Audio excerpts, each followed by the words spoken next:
আজ আমরা গ্রামের সব ছেলেরা মিলে প্ল্যান করলাম যে নদীতে যাওয়া হবে। গ্রামের নদীর ধারে যাবার মজাটাই আলাদা।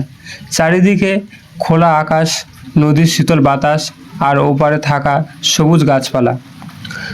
আমরা সবাই একসঙ্গে নদীর ধারে পৌঁছালাম। আজ নদীর জল হালকা ঘোলাটে। তারপর এক এক করে সবাই নদীতে সাঁতার দিলাম ওপারে যাব বলে।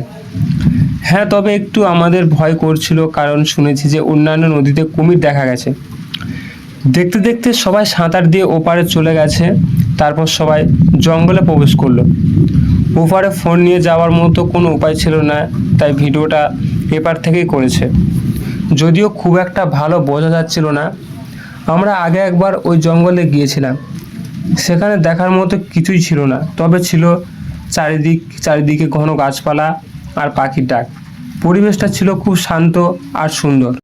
নদীর ওপার থেকে ফিরে এসে আমরা ফেরিঘাটে দাঁড়িয়ে কিছুক্ষণ রেস্ট নিলাম।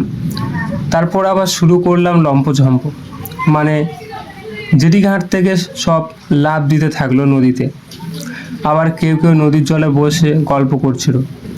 তারপর যখন দেখলাম সূর্য মাথার উপর, তখন আমরা ভাবলাম যে সময় অনেকক্ষণ হয়ে গেছে, এবার ওঠা যাক। বুঝতেই পারলাম না যে সময় কিভাবে চলে গেছে।